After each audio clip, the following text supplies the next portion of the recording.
Beautiful. Well, good afternoon, everybody. Thank you for joining us.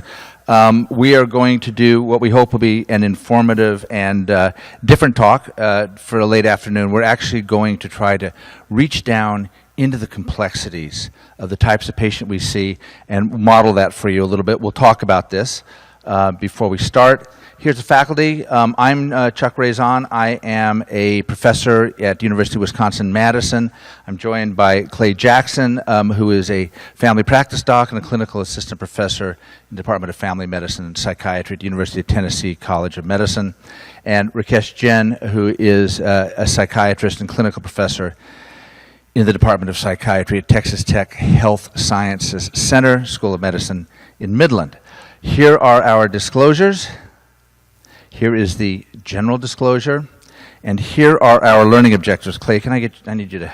So I've gotten used today to taking off clothes at the beginning of talks, and I'm going to do the same thing again to highlight the fact that today, thank you, sir, I am going to enact a patient with major depressive disorder, and we're going to walk through the case and what really tends to happen with people.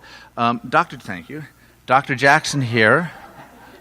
True to form, he's just a great guy all the way around. Who are you? Yeah, this is the exciting part. Dr. Jackson, for today's purposes, is a family practice doc out in rural Tennessee. He is somewhat isolated, but he's lucky. He's part of an integrative health service. Thank you, sir. Here we do this. And as part of that integrated health service, access on a weekly basis to an outstanding consulting psychiatrist.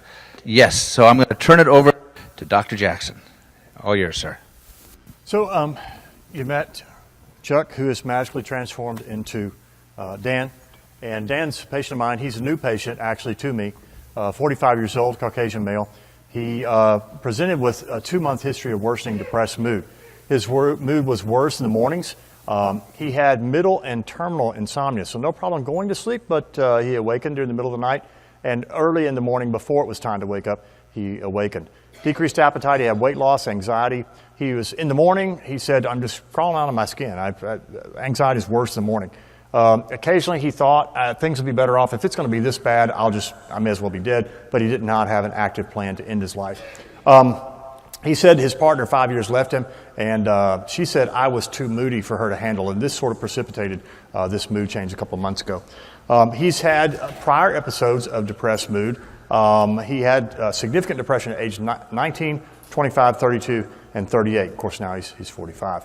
One time before, he was treated with an antidepressant. It was an SSRI, but he stopped that after 2 weeks because he had sexual dysfunction, and those episodes, those 4 prior episodes, spontaneously resolved. Now, on his routine blood work, he had an elevated hepatic enzyme. His liver function test, AST, was elevated. This was due to hepatitis C. He was in the risk category. We screened him. He was positive, and so he had a genotype that was amenable to treatment. He did not have cirrhosis on ultrasound, and so he was slated to start treatment for HCV, hepatitis C. No other psychiatric or substance use diagnoses per history. He's a construction worker and plays drums in a local rock band which does 80s hair band covers, and he wears a wig for that, and he's awesome. Very popular. Given the severity of his symptoms and fear that the hepatitis treatment was going to make him worse, he agreed to start an SNRI. He was afraid hepatitis treatment was going to make it worse. He was associating that with old interferon treatment, which we know can cause depressive symptomatology. But we cleared that up. He said, yeah, I'm still willing to start an SNRI. And he said, you know, if it has sexual dysfunction, no problem. I'm too depressed. I can't find anyone else to be with anyway in terms of sexual dysfunction. So 4 weeks later, he had no improvement. I told him that it takes a while to work. Hang in there. He was tolerating his HCV treatment fine. 8 weeks later, he showed a response to treatment. The liver enzymes were better, but his AST remained elevated, although his ALT had normalized. And 10 weeks later, he came back, and Dan had a new girlfriend who called my office and said, really worried about Dan. He's taking his medicine, but he's getting worse, and now you're going to see that visit. Hey, so, man. Hi, Dr. Jackson. How are you? I'm doing well. I'm doing well. Dan, what's going on? I got a call from your girlfriend. She said things are not going well. I don't know. I think maybe she's. I don't know. I think she's She's probably overreacting. You know. I mean, I don't think I'm much worse than I was a couple of weeks ago. I don't know. Maybe I am. Mornings are hell. I just tell you, man. Mornings are hell. I feel so anxious, and I feel like I'm going to crawl out of my skin. It's just like it's man. You know, and anxiety and down. Oh God, I don't know. I've made so many mistakes. It's I don't know. So you were doing better on the antidepressant when you took it. Did you have any of the sexual dysfunction? Those problems that you had? Have you been taking the medicine? Okay. Yeah. No. I've been taking the medicine. I got this new girlfriend, and I don't know. This SNRI is a little bit better than the SSRI, but I don't know. You know, even when I'm depressed, I like, what can I say? I'm a drummer in a band, man. I like to. Nobody's a drummer in a band unless you're a drummer in a band because you get women, right? I mean, it's just the truth of the matter. I have right? no idea. I wouldn't even know. All right, but anyway, I'm just saying. I've never been a drummer in a band. Well, it's not all it's cracked up to be, but one good. I don't know. It's. I don't know. Well, I'm curious. You said things are really, really bad in the mornings. Does depression get worse in the day, or is it just mostly the anxiety? No, Tell me about this timing of things. I start feeling a little bit better in the evening. I start feeling a little bit better in the evening. What is now? You told me before that you didn't have any issues with alcohol, drugs, whatever, but you're in a rock and roll band. You know, I know. I've read some of the biographies. So when you're hanging out with your friends at night, do you ever drink with those guys? No, I don't know. I used to smoke dope, but it made me really paranoid, to be honest with you. You know. Okay. Yeah. I mean, everybody in a band drinks. So yeah. We play 4 nights a week. It's a big deal. So yeah. No, we definitely drink some. Sure, we're in a band. You know. Okay. So you play 4 nights a week. How many nights during a week will you drink? Pretty much every night. Okay. And how much? So 1, 2 drinks or? Well, I don't know. Yeah. Maybe it depends, but maybe a little bit more than that. More like, I don't know, a couple 6-packs, probably. Yeah. Okay. And you're anxious in the morning, and it feels like. But hey, but the thing is, though, in rock and roll, I mean, I'm by no means the heaviest drinker in the band. Okay. That's just saying, You had the hepatitis, and we treated that, and we were treating that successfully. But if you continue, I mean, there's more than one thing that can harm your liver, right? So if you're drinking all this alcohol, that could undo all the good things that have happened from the hepatitis treatment. Yeah. And actually, people who have hepatitis and drink alcohol can even develop liver cancer. So, I mean. Yeah, I know. I know. I really wonder about, when I think about your anxiety in the morning and all that and crawling out of your skin, I actually wonder if you're dependent on alcohol and you're actually withdrawing from it in the mornings. No, I don't know. I don't think so. 1 or 2 drinks in the morning makes a big difference. Dan,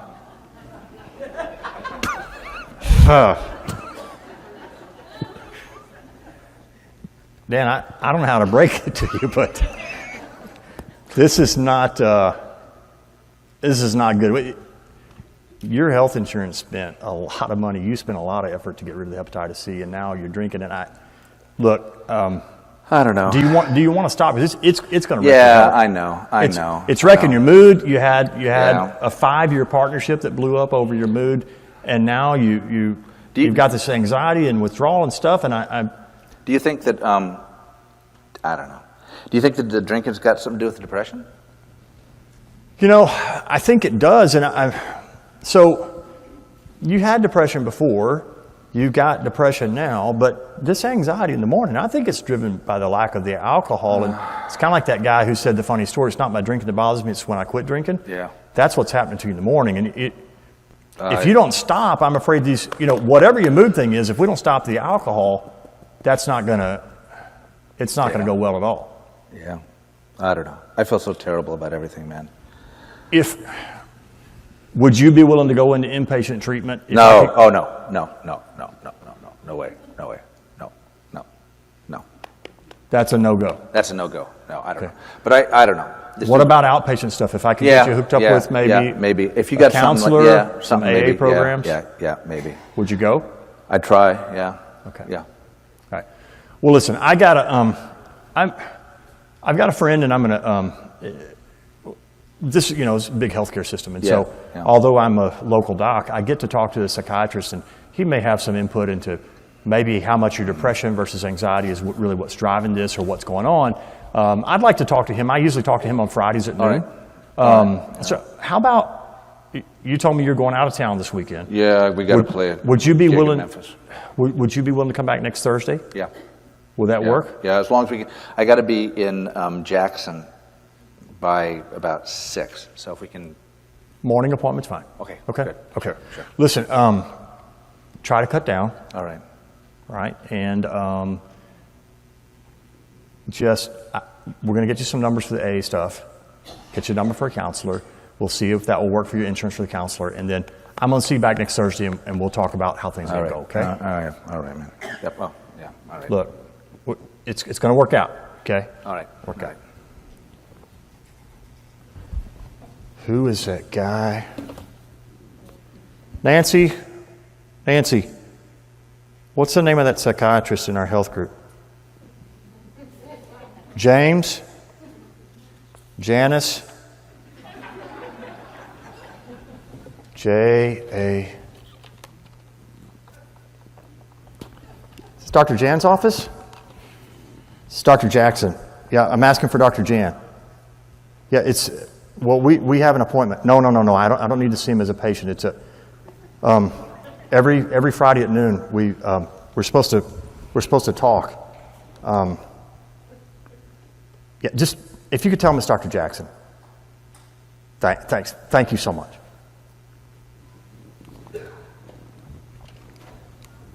Jackson? Is this Janet Jackson? No. Janet Jackson, that's my wife, but that's a different story. We've already had one more malfunction, so no. Dr. Jan, this is Clay. I'm the guy that practices. I practice about 25 miles north, and they told me I could call you on Fridays at noon and talk about cases and stuff. And I don't have is this a good time? Did you mark this out on your calendar? Did your staff even tell you that they made this arrangement? Yes. I was waiting. As a psychiatrist, I have no patience, so absolutely, go right for it. I know better than that because I've tried to get in patients before. I know better than that. You're very busy. No, but I'm looking forward to talking because I think this partnership between psychiatry and primary care is really good. Tell me, what's on your mind? Well, it does help me because a lot of my patients are pretty straightforward, but I do have some. This week wasn't all that tough, but I did have one guy who kind of piqued my interest. And I'm afraid maybe that I think it's all alcoholism, really. He had some depressive episodes. He was treated. To be honest with you, I don't know how bad the depression was. And he had taken an SSRI. He stopped taking it because of sexual dysfunction because he's young. He's 45 years old. He's in a rock band, and initially he denied any alcohol use, but he was very anxious in the morning, and so I actually noticed his AST was up, and he had no cirrhosis on ultrasound, and so I queried him more about the alcohol, and he's really anxious every morning, and I think he's actually going through withdrawal. So I think most of his stuff is kind of seems to be driven by the alcohol, but I just wonder how many of his mood symptoms might actually be due to depression. So it's kind of one of those old sort of dual diagnosis things, substance use disorder, alcohol use disorder versus depression, and how much is in there. So I did some looking I was doing a talk for our residents here at the family practice residency on substance use disorders that I sent. Did you get those by email? I was just opening that up. Yeah, go right ahead. I'm looking at it right now. Cool. Well, the substance use disorder, I wasn't surprised that people with alcohol, with MDD, had more alcohol use disorder, and it's twice the general population. I think, if you're depressed, that makes sense to me. And then it says here that if folks have substance use disorder, a lot of them have comorbid mood disorder. I actually thought it would probably be higher than 20% because most people have, 12.5%, of our patients have mood disorder. So I thought it might be higher than that. But this study down here on opioid use disorder, where it says bup plus an SSRI, escitalopram, didn't increase the ability of patients to abstain from opioids compared to bup alone. And so does that indicate that really antidepressant treatment is non-efficacious, or we shouldn't worry about it and just go for the substance alone? Or should we treat both at the same time? Or, you know, basically, if I've only got so much clinical capital with my patient, where do I start? You know, that's a great question. It depends on the patient, but what we have learned over time is if you got two problems, well, you know, in primary care, if you got diabetes and hypertension, which one do you treat? I try to treat both. Exactly. I think you just answered my question. I think I did, yeah. But I agree with you. We used to think that just treating one automatically dissipates the other, but it's not an automatic. And, you know, I just remember, maybe they didn't teach this, maybe I just made it up, but I used to get the impression, I'll just say it the way, I used to get the impression that you got to fix the substance use disorder first before you can ever diagnose the mental health disorder in terms of a biologic mood disorder. And is that true, or can you diagnose them concurrently? You can. They have, sure, you're completely right. One can confuse the scenario when both are present, but they do have distinct symptoms and diagnostic criteria. Look, if it doesn't fit, you can't acquit. So if you got two separate disorders, it is so much better to call it two different things because it's right for the patient to do so. So go ahead. I'm looking forward to hearing more from you. Okay. And then treatment resistance, you know, more likely that they're going to have substance use disorder. This kind of said two things to me. You know, maybe they're just getting more desperate and they're self-medicating, you know, to use stimulants if they're down, or, you know, conversely, if they're having other mood disorder problems, they're trying to sort of numb the pain, et cetera. And, you know, man, we're in the middle of the opioid epidemic here, so you know how that goes for us. I know. And then treatment resistance, maybe they just have tougher disease or even bipolar something, you know, if they're treatment resistant. Do you find in your practice that those who have this comorbid mood disorder and substance use disorder, that it's tougher to treat their depression? Dr. Jackson, you're right. You know, they say 1 + 1 = 2, but in psychiatry, very often 1 + 1 = 3. Yeah. And you're right, treatment resistance increases every time you collect a comorbidity. Okay. That's kind of what I thought. I guess it makes me feel better that not everybody's totally well. Maybe I'm not a bad doctor. It just does make it more challenging, obviously. In terms of treating the comorbid disorder, the author of this talk said that kind of the golden rule is need to address both, but if it seems to be driven by one, kind of go for that one first. I mean, it sounds like common sense. Do you have any pearls there to give me regarding that? Well, you might want to look at when it started. So for example, if somebody's substance abuse started when they were 25, but they're telling you I had depression, even less so, maybe mild or moderate when I was 20. Do you see how the longitudinal trajectory allows you not to be confused by what just happened? In other words, don't just slice the story cross-sectionally. Do that, but also look at the evolution of the conditions in the patient's life. Do that and you get good answers. As we're kind of doing this sort of M&M or morbidity, mortality, whatever, it's just a post-mortem on my treatment here, it does occur to me that although this episode, I really got hung up on the anxiety. To be honest with you, I was kind of mad at the guy because I feel like he lied to me about his alcoholism. Because I asked him we have it on the intake form, and I reviewed it with him, and he denied using the alcohol. And then I saw the AST, and I found it, and I was mad at myself for missing alcoholism. And he told me he's anxious in the morning. I kind of laid it all on that. And I offered him inpatient treatment. He declined, and I got him hooked up with a therapist, and I got him some numbers for AA. But I think I kind of may have overreacted, because in the past, even before he started his heavy drinking, he had 2 episodes of depression, one at age 19 and one at age 25. And that kind of makes me wonder. I mean, for this guy, let's just assume he has major depressive disorder, because at this point I don't have any evidence that he's got bipolarity, although he may have some risk factors.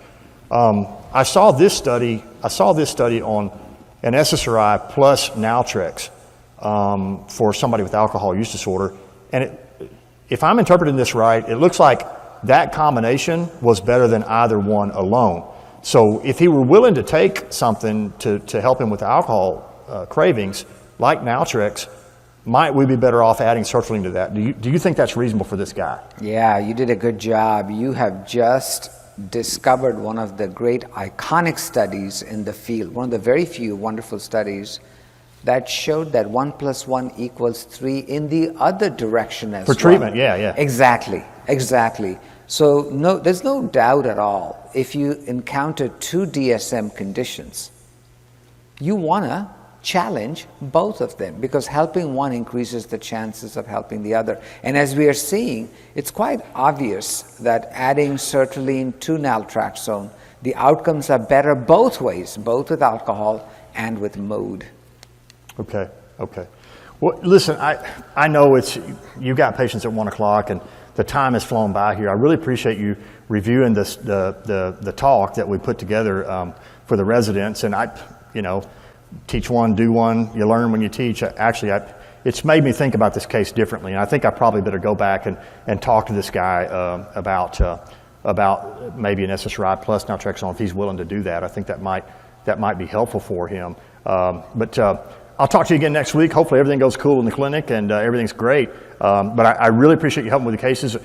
I don't know what they're paying you to do this, but I hope it's $1 gajillion because it's worth its weight in gold to me. I really appreciate it. Hey, just ask your wife, Miss Jackson, to come visit me. That will be payment enough. Thank you.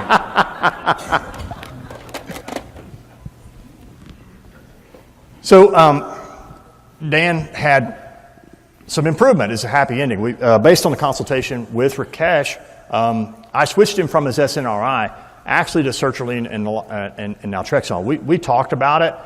He was willing to go back on the SSRI. He had never tried sertraline before. He had been on Fluox that caused the sexual dysfunction. So even though it was same class, he was willing to go back because of the additional benefit of perhaps reducing cravings and helping him. Because after he saw a therapist, he had a little bit of better insight. When he went to AA, he felt like he needed to do okay. He did well initially. His mood improved. He reduced his binge drinking. He went from like 2 6-packs to less times of doing that, and got down to 1 or 2 drinks, 1 or 2 times a week. He got a new girlfriend. As he said, the drummers always get the girls, and that helped him acknowledge his problematic drinking. She was a churchgoer, and they went to church together. He had a religious experience, and on the strength of that, determined to just go totally abstinent from the alcohol, which his AA partner had been recommending anyway, his sponsor. So he went to inpatient detox. He began attending AA like in seriousness and trying to get to a PINS and get to weeks or months of sobriety. He did okay, but unfortunately, from my perspective anyway, he stopped his antidepressant because he said he wanted to white knuckle this. Because of his commitment to AA, he wanted to do this the psychologic and the spiritual way and not do this the pharmacologic way. Depressive symptoms went away, and he had a sustained viral response to the HCV treatment, and that's how that happened. Dr. Jan's office? Yeah, Dr. Jan?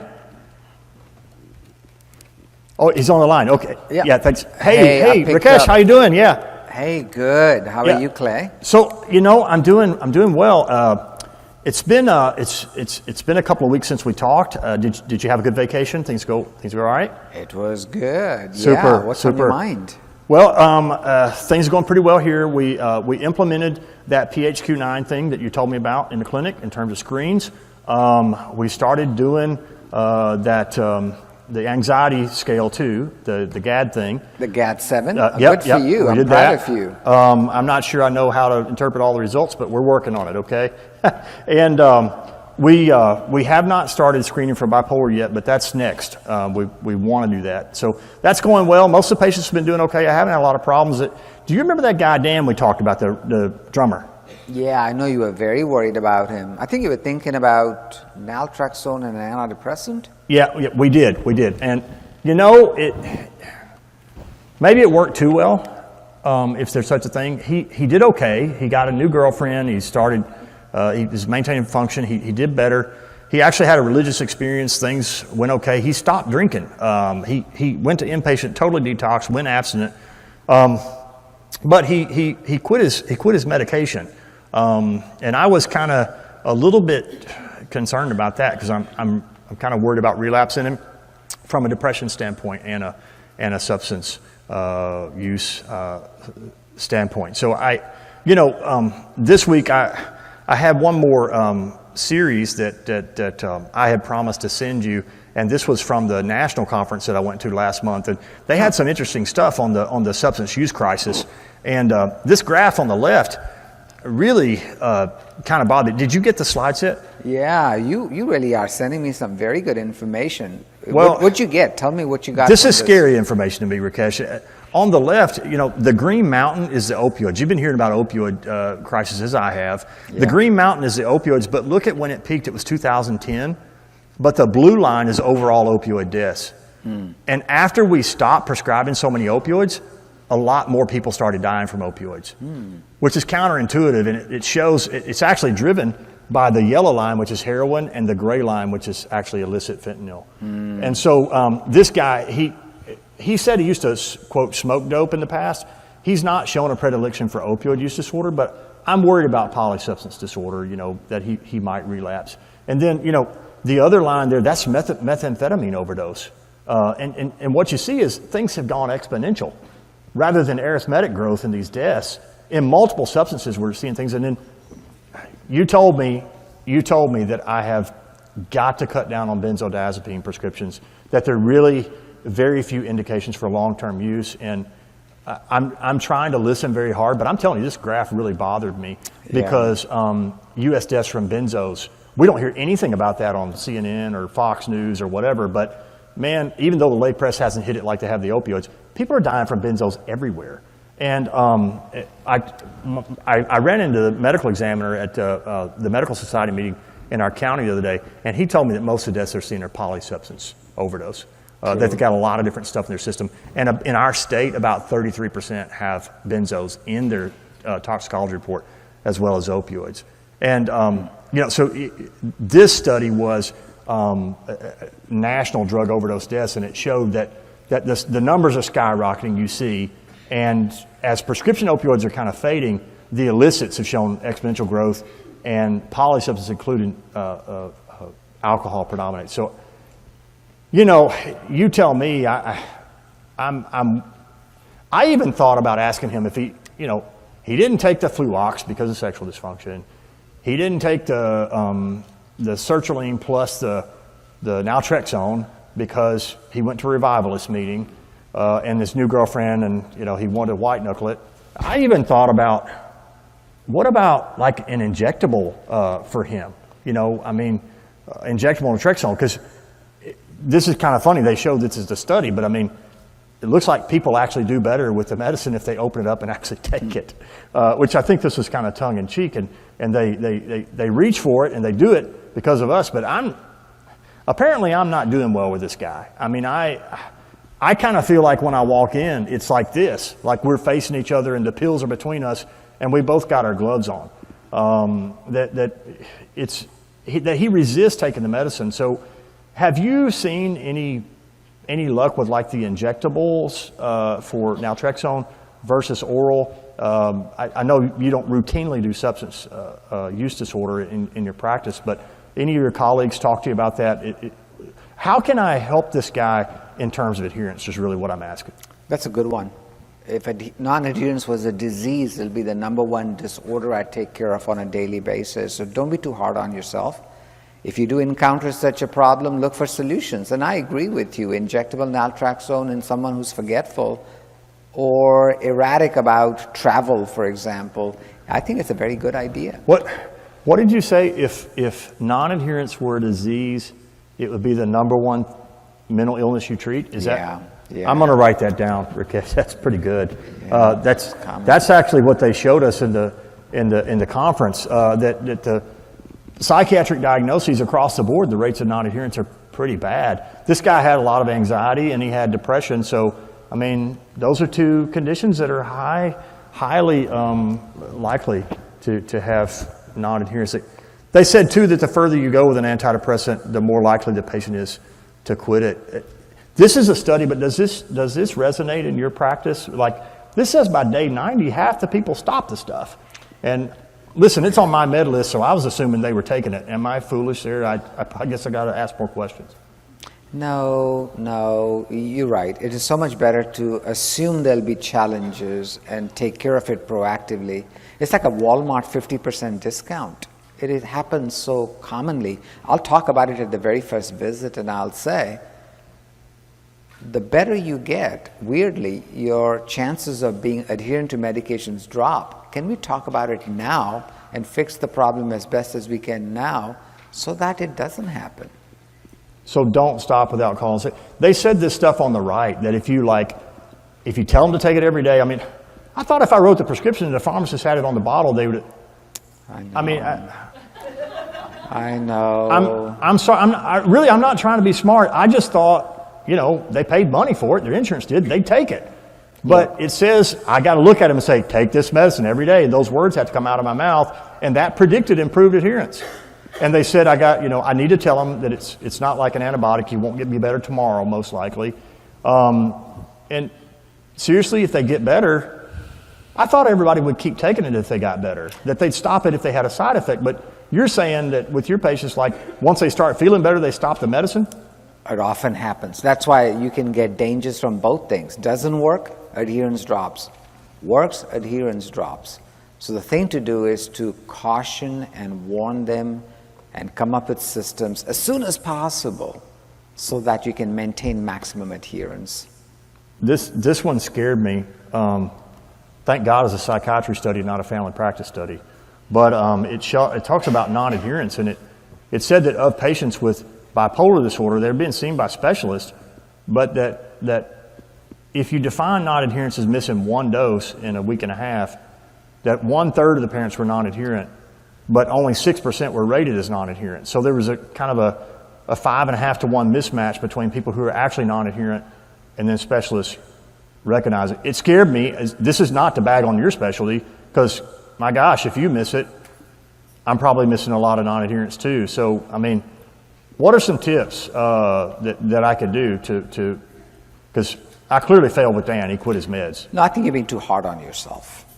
You really are. Non-adherence is common in all practices. And Clay, the worst unknown is the unknown unknowns. When you don't know what you don't know is the scariest. That's why the known is the following. Everybody is at risk for non-adherence. So everybody, we should be discussing the risk will increase with the passage of time. Mr. Smith, Ms. Jones, what shall we do? What do we need to talk about to make sure that your adherence stays as close to 100% as possible? Can I ask you about this though? I kind of think about this maybe as a missed opportunity, not just qualitatively, but quantitatively. If somebody's got sinusitis and I give them 14 days of antibiotics and they take 7, they start and they feel better and they quit it. The problem is they can get a resistant bacteria. Mm-hmm. Do you think there's a similar phenomenon in psychiatry where if people they're non-adherent to meds, or we fail multiple treatments because they don't take it long enough, or they don't get to remission? Do you think there's a possibility the brain changes over time? Yes. I mean, I know there may not be study after study, but what's your feel on that? There sadly are study after studies, Clay. So on, off actually creates resistance both with antidepressants and, interestingly, with lithium. So on, off is one of the better ways to create a disease that now becomes resistant. The example you used, antibiotics, is actually a pretty good example even with mental health. That's why chronic treatment with high adherence brings the highest chance of success both in symptom control and neurobiological protection of the brain. Well, I'm motivated, but I got to confess, this slide is me, man. I have it takes time and effort to talk about the information. One of the strategies I think we're going to have to do is maybe a QI project in our office and maybe empower the nurses to talk about adherence more, and to make that part of the intake and just assume that people are missing doses and ask them about it, and then just see if we can make a difference, because I need to do my part to tell the patients what's going on, and to this is something I just never thought about telling people that an SSRI was not addictive. But if patients think it's addictive, they won't take it. And here I am in the buckle of the Bible Belt practicing. I think it's probably, I need to make sure that I let people know that. So, well, anyway, he's doing well all right now, but through no fault of mine, I guess. He's not taking meds that I gave him, but, you know, he knows when to call back. And so, anyway, I just want to share that with you about what I learned about adherence and ask if you had any pearls, and I appreciate it. If non-adherence were a disease, it would be the most common mental illness that I treat. I'm going to remember that. I'm going to teach the residents that, Rakesh. Listen, glad you had a good vacation, and I'll talk to you. I'll talk to you later. That sounds good. All See right. ya. Bye-bye. So Dan did pretty well with his drug hiatus, but 15 months later, he had a rapid onset of a new depressive episode. This is depressive episode 5 in his life now, at age 47. So he returned to my office. His abstinence from ETOH was confirmed, and this time I actually did a urine drug screen, and I looked for alcohol metabolites in him. And I told him I was going to do that, and he gave informed consent. But I said, you know, I asked you about this before, and we went round and round, and then I found out from your girlfriend and this and that, and so he said, yeah, fine, you do your drug screen, it's going to be clean, it's fine. And he did that. And we talked about it again. He agreed to restart an SSRI because he's depressed. He said, I really feel like I can white knuckle the depression. But after a week, he stopped it because, again, it was making him feel worse and it was impairing his sexual activity. And so after this little 15-month hiatus, things changed a little bit. And I think you'll notice that on Dan's next visit. No. Oh. Hey, man. Hey, how you doing, man? Hey, we went to an electronic health record. I hope this is not too God. much of an interference. Oh, God, not you too. Yeah, it's, I got to join the 21st century, man. You know, that pisses me off. Well, whatever. Hey, I'm sorry. You want me to take it out? No. I mean, you got to do what you got to do. No, I'm sorry, man. I've been biting everybody's head off, man. I heard from my receptionist. Yeah, I'm sorry, man. I don't know. I mean, I don't know how you can be so pissed off and down at the same time. It's a strange thing, man. I don't know. I mean, this is the worst it's ever been. You know. This is worse than your other depressions were. But Yeah. You told me your urine drug screen was going to be clean, and it was. I know. You're not drinking, so. I know. Well, I got a real problem, man. Like some of the times before it just like happened. I don't know. Maybe it was a drink. I don't know. Maybe it's just the drinking. You know, you're a drummer in a band because you want to get laid. To be honest with you, right? I mean, that's just. Again, I can't relate, but I'm here. Well, all right. So I don't know. I started fooling around with my girlfriend. Yeah. And I screwed up. I was texting these 2 other chicks that I'd met at a thing in Memphis, and I accidentally texted her instead, so she caught the text. Huh. Yeah. No, That's pretty unfortunate, Dan. Well, yeah, you know, it was really bad. I don't know. So then I went out and I bought her this like $2,000, $3,000 ring, man. And I don't know. I mean, it's just, you know, I bought this ring. I got like $400 left in my account now, right? So, yeah, and I just been buying shit. I don't know. It's just, it's weird. How are you sleeping? Oh, no, man, I'm not sleeping. I'm tired, but man, you know, I get in bed and like that. It's just, yeah, man. You know. I don't have a metronome, but that's not 4/4. No, it's just, oh God. And I feel so bad. I cheated on I like this girlfriend, man. I don't. Well, I hope you guys can work things out. I'm really concerned about. Well, I thought it was, you know, you had me convinced it was the drinking. Yeah, I thought it was. Yeah, well, man, I've been fooling around doing some of that stuff, but no drugs, no alcohol, still going to church. That's a little bit difficult. So, yeah, but you know, before, yeah, you had this mood thing, you were down, but then we found out about the alcoholism. You told me about that. Yep. But now you stop the alcohol, Yep. and this has come back. Yep. Yeah. Worse. I don't know. I think it's because I cheated on my girlfriend. You know. I'm sorry. Wait. But Wait. What'd you say? I'm sorry. And this other thing, man. My mind is just like. Well, you're down, but you're irritable. Yeah. You've I am got irritable. some rapid thoughts like that. Yeah. You're not sleeping very well. And I just I feel so, ugh. You know, but then I start getting sad too. That's the damnedest thing, man. Go to church, I start crying like a baby. I've gone up to kind of renew being saved like 6 times in the last. That's a record. Yeah, it's a record. Dan, I don't know, man. I'm concerned. I'm concerned because we've tried you on antidepressants like a bunch of different times. It hasn't worked. Yeah, and it screws up. There's no point in being a drummer if you're on an antidepressant, man. It's just. My concern is that you may not have an ordinary depression. And I know that we went after the alcohol, but we can wipe that out now because you don't you're not drinking. But I'm concerned maybe that this is not a normal depression. And do you remember my buddy that we talked about that I talked to? I want to talk to him about your case. No, you got a buddy that you're. This was like a couple baseball buddy or no? A couple of years ago is when you were in. There's a psychiatrist in our system that I talked to. He's in the integrated system. Oh, okay. And I talked to him about some of my cases. It's part of your, it's when you visit me, I get a chance to talk to him about my tougher cases. And I got to be honest with you, man. You're looking like one of my tougher cases. I don't say that to make you feel bad. I say it because I just want you to know. No, I know. I want to invest in you, man. I want you to get better.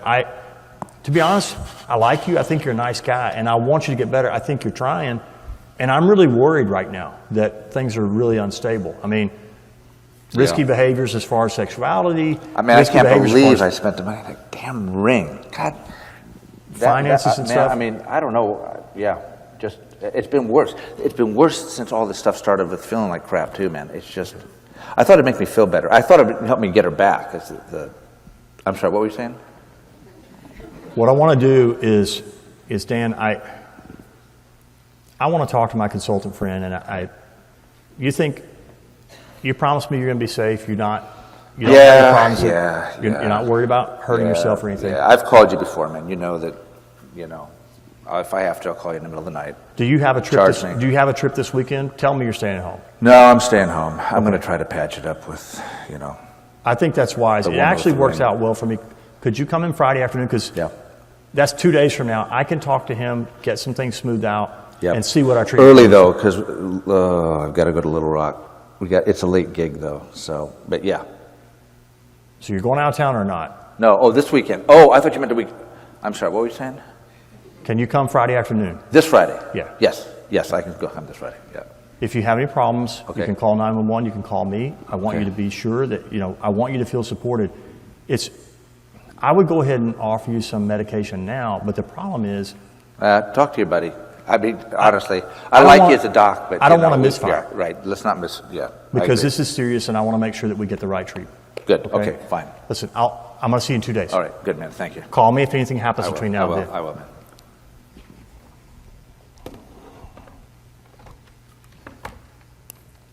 Rakesh.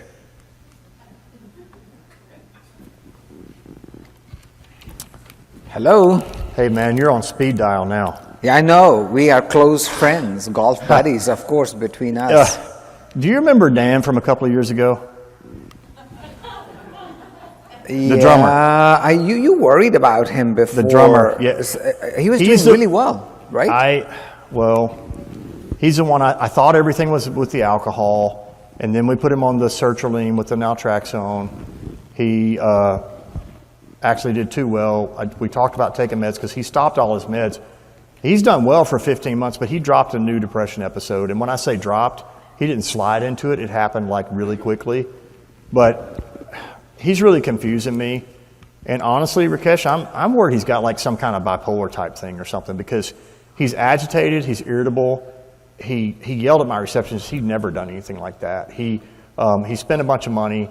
He was fooling around, at least electronically, with 2 different women, and he really likes his current girlfriend. And he is not drinking. And I know you think I'm not Sherlock Holmes of finding drinking, but he actually agreed to a urine drug screen and it was negative. I know he's not drinking, and he looks like a mess. He gave me a no harm plan the other day, and I saw him 2 days ago. He's coming in the office actually this afternoon, and I need you to tell me, like, I sent over his notes. I think you can see what I saw on Wednesday. You know, his PHQ-9 was terrible. It was, 19. On item 9, the suicidality, he had a 2 that he thinks about it, but he told me he had no plan. He said, I really don't want to kill myself. I just want to feel better. His anxiety was high. It was like 16 or whatever. And he's in bad shape. I'm confused, and I'm worried that this is not normal. But this is his 5th episode of depression. He's failed at least three trials of antidepressants, 1 SNRI, 2 SSRIs, 4 trials of antidepressants, 3 times with SSRI, 1 with an SNRI. And am I missing bipolar here? Is it some kind of weird depression? Or, walk me through something. Tell me what's going on. I know you sent me those slides last week on the talk you were doing in San Diego. Right. Does that have anything to do with this, or just help me out? I'm really, you're my lifeline, man. I need to get this guy better. But let's work on it together, okay? I agree with you that this doesn't fit the traditional, typical story, if you will, of major depression. But there's no reason to call everything bipolar. The pendulum has swung I know. too We far. got one of those guys in town. This is not me calling everything bipolar. I'm just worried about it. And I hear you. There has been a real national trend towards nothing is bipolar, everything is bipolar. There actually is more to it. There actually can be depression with symptoms that stand right in the middle of major depression and bipolar. Let me offer you some information so that you can think it out. And this is the talk. I'm on. My slide says what mixed depression is that the one? What mixed depression looks like? Indeed. Okay. I am glad you are looking at it with me. So, DSM-5 dropped in psychiatry like a bomb in May of 2013, and it was actually a good bomb, if there's such a thing, because no longer do I have to call people either major depression or bipolar. There is a middle ground. Okay. And that middle ground is called major depression. So you don't elevate yourself to the bipolar world. You can stay in the major depression world, but you can add a mixed specifier. Okay. And from what you've written in your notes about the patient, I'm looking at the notes you wrote. You talk about a lot of irritability. You talk about money spending, sexual indiscretions, and anxiety. In fact, it's like 4 features. He does. If you look at this, it's actually a lot. But it's not necessary we automatically call him bipolar. That's not a necessity. That is an error we need to make. I do recognize what you just told me. This is a Gordian knot. It's a difficult one. But just because it's difficult, I don't think we need to just strike at it as if with a sword and call everything bipolar. Let's see if we can't unravel it first. So let me offer you a little bit of information.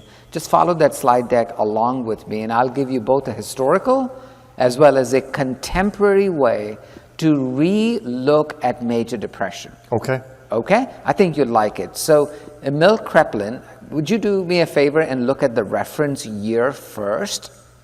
That's 1921. Yeah, you're digging out some late studies, man. I am. I'm digging out some late studies in the evolution of bipolar disorder.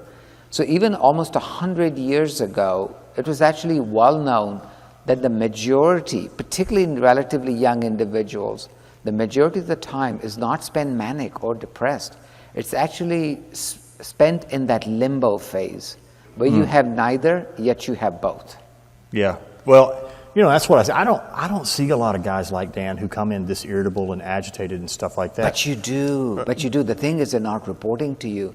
Actually, 1 out of 5 of our patients we just call major depression can have elements. So look at this. This is actually an incredibly useful way to look at it. Okay. So if you look at number 1, This is the classic bipolar type 1, where you have big manic episodes, big depressive episodes. Off the scale, yeah. Off the scale, right. You're not going to see this very much. Look at the second one, number 2. This is the classic bipolar 2. Yeah. The manic doesn't go up, but the depression goes down. Now look at number 3. This is cyclothymia, where you don't reach any of the poles. Now, number 4 is the one that needs to grab your attention, which is full-on mania, full-on depression at exactly the same time. This was DSM-4. Okay. DSM-5 has changed things massively. They're now allowing for mixed episodes to occur with just a major depressive episode. Let me tell you more, because this is only about 5-year-old information. But perhaps you want to ask yourself this, when you see patients like Dan who don't fit. Why aren't you fitting? Is it the treatment incorrect, or is my formulation incorrect? Yeah, I tried to put him in a depression box. He didn't fit. I tried to put him in a substance use, like an alcohol use disorder. He didn't fit. And so now, like, he's off all the stuff that was affecting his brain, and we just have his brain. But his brain is not, it is not a plain old MDD brain. Rakesh, I'm not the smartest doc out here, but I've been treating depression for 20 years. Regular old vanilla major depressive disorder. I don't remember when Fluox came out, but I do remember, I remember the 90s, and I was treating him in the 90s, and this guy doesn't fit what I've seen. He's just unusual. You got it. And we don't need to shove him in another box that he doesn't belong to, which is bipolar disorder. You haven't, as I'm looking at your notes, there aren't enough symptoms to call him bipolar disorder. So what we've done traditionally is one of 2 mistakes. Call it bipolar when it doesn't fit, which is a mistake. Or the biggest worry I have got is we will end up calling them major depression with agitation and anxiety, give them something like Xanax and SSRI, and write them off. We don't need to do that anymore, Clay. What we can do, watch this with me, is to appreciate the following. There is such a thing as a big M and big D. This is my way of describing it. This is the old version. Okay. The old version of a mixed episode. But I would encourage you to look at the bottom right end. This is the gift both from Kraepelin and from DSM-5, which is 3. This is really important, Clay. You remember this one. This is worth remembering. You have to have 3 symptoms from the manic world along with full spectrum depression, which is exactly how you've described in your notes, our poor patient. And here you do not need to call him bipolar. You're welcome to just say major depressive episode with a mixed specifier. And he's not manic because he doesn't have 5 symptoms for 2 weeks. Is that the deal? Right. 4 out of, correct. So let's not force him into it. That's not appropriate. So look at these curves one more time. What did we miss? And I think what we missed is the following. We were trying to shove him into a box that doesn't fit him. So let's create a new box for him. And that box is going to be the following. We will call it MDD. We're not going to upgrade his diagnosis. It's not necessary. We're going to appreciate both manic and depressive symptoms like to intrude on each other. It's the 3rd circle from the left. That is where a lot of patients who have failed 3 SSRIs fall into. And this is my encouragement to you, Clay. If you see someone with 3 divorces, 3 traffic tickets, or 3 failures on antidepressants, 3 strikes, you're out from the box of MDD. I'm not saying those are diagnostic, but they dramatically raise the red flag of, oops, did I miss mixed features because the treatment is different. Are some of those treatments just depression? Because I went to a talk in town a couple of years ago, and based on what I learned at that talk, I would have thought this guy was treatment-resistant depression. Just TRD or MDD. Are some of those folks that we've called TRD, do they actually have this MDD with mixed features, and that's why they don't respond to regular old antidepressants? You're right. So if you have some manic symptoms, 3, guess what? Okay, use this analogy. Even though we can't see each other, use this analogy. You got a clear glass of water. The color is, clear. Yeah. How about in that large glass of water, I drop 3 drops of black ink. Only 3 drops, Not no more. true. Stir it up. What's the color now? Black. Exactly. And that's the trouble with manic symptoms. They're not very many, they're just quote unquote 3, but those 3 have the power to overwhelm the depressive symptoms, and their response to antidepressants is massively changed, as I'm about to show you. This may be the way the modern day mental health professional, and you're one of us, right? Primary care I'm is trying one of to be. us. I'm learning. You look, we all are. Okay. Don't be too hard on yourself. This is an evolving field. If you look at DSM-4, very tight but small categories. Do you see the white zones between the green box, the yellow box, and the red box? Yeah. We threw these patients out. Okay. We just called them something. Most likely they got benzos and they were discarded. But look at DSM-5. We now have a spectrum approach. And what I'm encouraging you to do is look to the second thing from the right, which is depressed mood or major depression with mixed features. Your patient is classic for that. And I would say this, out to the world out there of clinicians, this is about 20-25% of your patients as well, and they're not going to respond very well to antidepressants. Honestly, Rakesh, 5 years ago, if this guy had come in, I would just given him some Xanax. I know. I'm just telling I you know. the way it is, because I'm busy, I got 15 minutes, I didn't understand what's going on, the guy's agitated here, and I know. they seem I'm to not complain faulting less, you. but I'm seeing that, unfortunately, 4 years on, I'm having a heck of a time getting some of those people off Xanax that we started them on. Exactly. So the manic symptoms in DSM are very well quantified. There's only 3 symptoms you may not use. Okay. 3 symptoms you may not use in order to decide if they have a mixed specifier. And those 3 are, will you do me a favor and remember this acronym? IDI. Okay. Okay, I stands for irritability. Yeah. D stands for distractibility. I stands for insomnia. If they have those 3, do not count them, even though they may be the most problematic. The reason we don't count them, because those symptoms belong both to mania and depression. And depression, So which yeah, ones do yeah. I count? Insomnia, What? yeah. Yeah. You already told me your patient had elevated and expansive mood. He was more talkative. Yep. You already told me that he was involved in buying stuff, Yep. excess sexual activity, flight of ideas, racing thoughts. He also had decreased need for sleep. That poor man has 5. Okay, we cannot just call him major depression. And the truth of the matter is, look to the right, if you will, recurrent depression, which is what your patient has. The poor guy, repeat episodes. Do you notice how often these non-IDI, do you, by the way, remember what IDI stood for? Irritability, insomnia. Yes, and the D? D was, Distractibility. Well, Very good. I was That's distractible. okay. No Sorry. worries, no worries. Hey, this is all new. Again, be kind to yourself as you are kind Irritability, insomnia, 2 I's, irritability, insomnia, distractibility. Okay, Yeah, I got it. IDI. That's been an Yeah, IDI. acronym All right, all right. I have. Very good. IDI, say do you IDI. There we go. remember? See? I got it. Ms. Jackson has impacted you. Okay. But the more recurrent the depression is, the more you want to go out of your way to look for non-IDI manic symptoms. Now, I want to show you why this is a tragedy for us to miss it. Almost a Shakespearean tragedy in 4 acts. You must look at this. This is what's going to change your and my practice. I particularly want you to look at the yellow bar.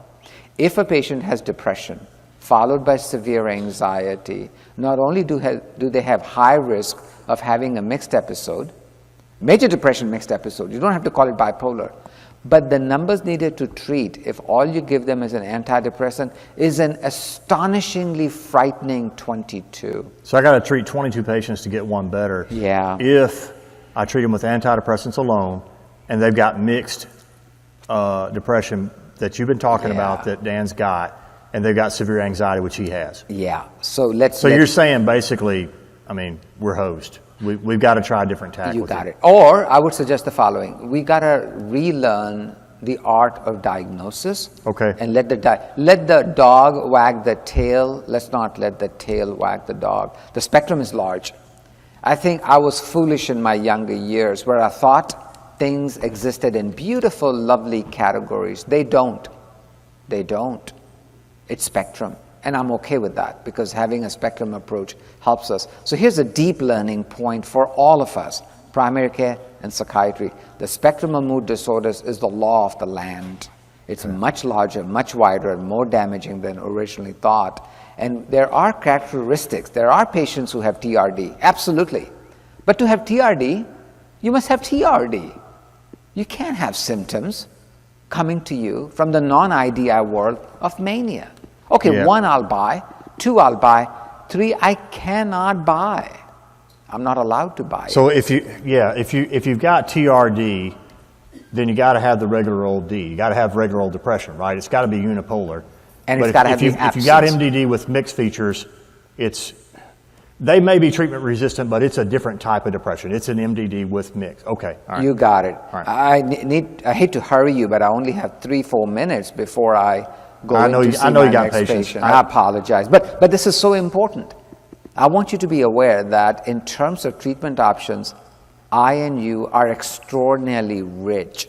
Run your eyes from the left to the right, and what you're going to see is we have lithium, we have mood stabilizers, we actually have a large number of atypical antipsychotics that I can use in different forms of this condition called the mood disorder spectrum. I won't talk about any one in any great detail, but my goal is to match the right condition with the right patient. Okay. I just want to give you a quick clinical example. This is an atypical called lorazepam that has been studied in patients with major depressive disorder who also had mixed features, and it clearly helps without destabilizing. And I fully anticipate other atypicals will behave the same way. But this one's been studied, so we got what we got. It's Okay. what we do, but it's also important to remember that other atypicals also appear to be quite safe. Are Now, there any guidelines that I can look at or algorithms or whatever that might help me? Yeah, we're very lucky. 2 years ago, our own Roger McIntyre put out what at the moment are the single best treatment guidelines from the Florida Medicaid group. May I But encourage you? he's that Canadian with the hair, He right? is, but Canada is the 51st state, so we're okay. He's one of us, yeah. Listen, focus on this one because this is complex but useful. So if you do see a patient who clearly has major depression with non-IDI, at least 3 symptoms from the manic world, but no more than that, please don't call them bipolar. It's not necessary. Call them what they are. Major depressive disorder. MDD with mixed features. You got it. That's what I think Dan has. I will agree with you. We have multiple options. Look at the options. In some patients, it's perfectly okay to try antidepressants the way We've done you that did. 4 times, so You know what? Good job. we're out of that. Yeah. Good. I'm so glad. But the next patient who comes in, it's not automatically a bad idea to try antidepressants, but it is perfectly okay in such a patient, as you can see, to try an atypical antipsychotic or an atypical antipsychotic with a mood stabilizer. Okay. The only thing that's not permissible is lithium. And the reason why lithium is not appropriate in MDD with mixed features is because it truly, the moment mixed comes in, lithium leaves the building. Okay. Elvis is gone. Okay. Right? So lithium as an agent here is about the only thing. Otherwise, you can do monotherapy or combination therapy. So it looks like you kind of take. Basically, you take the antidepressant, the mood stabilizer, the atypical antipsychotic. If they've been on an antidepressant, they failed it. You're in kind of the second line therapy, and if you do combo therapy, you choose 2 out of those 3 basically. An atypical, you can use it with an antidepressant. A mood stabilizer, could you use a mood stabilizer with an atypical? Yes. Say something like valproate with the. Absolutely. Okay. All of those combinations are permissible in your patient. Just think it out carefully. Just don't bring in lithium. There's no evidence. My that will patients work. don't like to take it. I know you use it in some of yours, you've told me, but honestly, I'm going to refer those guys to you if they're going to be using lithium because my patients don't like it because it makes them shake and we have to check the thyroid and stuff. They're scared of it, to be honest. I hear you. Hey, I am glad I was able to give you some direction. I got to run, but good luck with him and keep me posted, okay? Hey man, I'm going to try this. I'm going to talk to him and see if he's game on this, and then we'll see what he says. Okay? Cool. All right. See ya. Bye.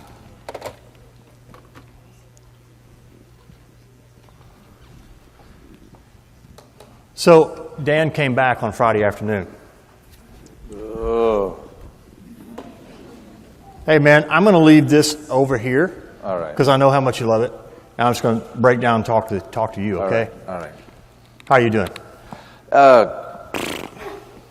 Same. Okay. Same. Yeah, go back and forth. I don't know. Now, God, I was so wired last night. Oh, I don't know. I don't know. It's just You're still abstinent. Yeah. Okay. Oh, yeah. I'm too depressed to drink, man. Can I just tell you, man, even though as bad as things are that you haven't taken alcohol, I so admire your discipline and I respect that. And I just want you to hear that really All right. Well, really clearly. Going to church helps, man.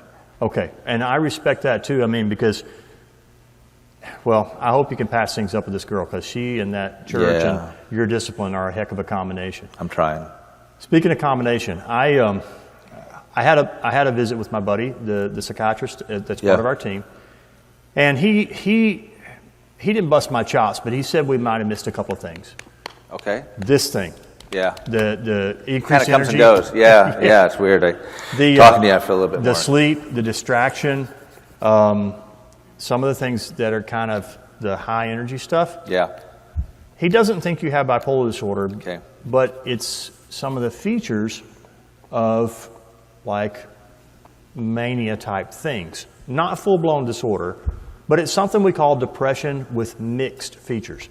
Depression with mixed features. Okay. Mixed meaning you've got the low end of mood, you're depressed, but you've got the high end of mood and energy. You're irritable. I mean, you're depressed and you're making me tired, right? Yeah. So, and it's not a criticism, man. I'm not making fun of you. I mean, it's just, it's got to kind of be miserable to be you right now, I think.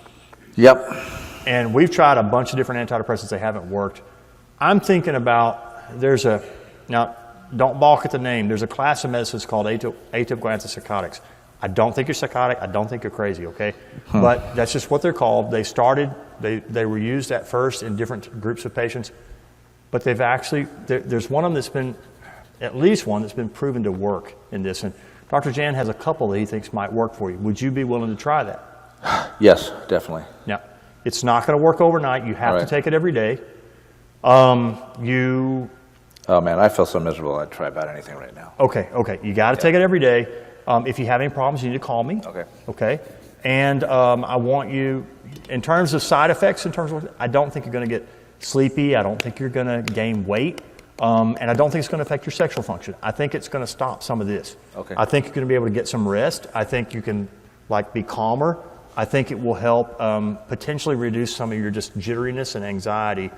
And I'd like for you to maybe start that today and see me back, say in about 6 days, because I know you got to go out of town next Friday. Okay, good.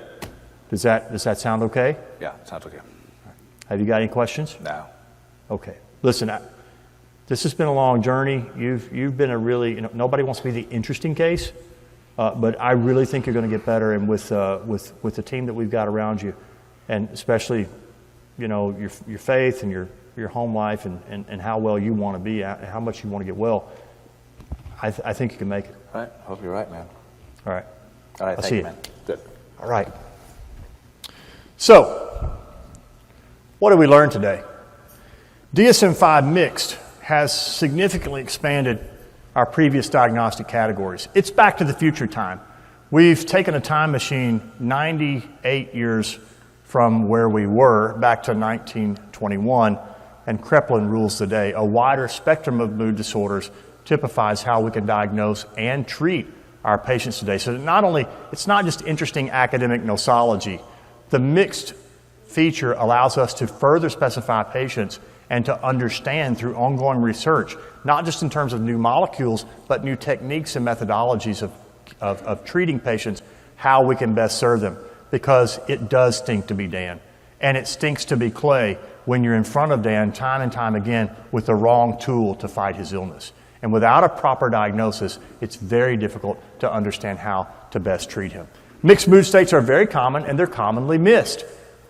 These patients, as we said, 40% of patients with MDD can have alcohol use disorder, and different types of comorbidities, including substance use or alcohol use disorders, can mask some of the symptomatology at times of complex patients along the mood spectrum, including bipolar disorder and including major depressive disorder with mixed features. Subsyndromal mixed symptoms are common in all phases of treatment, and they represent a recurrence risk. This is like cancer. If you get part of it, things don't go well. It works well when you get all the disease. If you don't get all the residual symptoms of MDD out, the disease tends to recur more frequently and with a vengeance. There's an association between mixed mood states and morbidity. We talked about that, his sort of ratcheting down psychosocially. Suicide risk, we talked about how he had suicidal ideations. Comorbid substance use and personality disorders. Appropriate treatments for MDD with mixed mood are currently a focus of research and clinical attention. And let me tell you how thankful doing this talk makes me that I don't have a mixed episode of major depression. It's Damn. hard to even fake it, isn't it? Congratulations. All right. Yeah. Thank you, everybody. We're a couple minutes over, so we're Good going to work, stop. guys. We'll see you at the next event.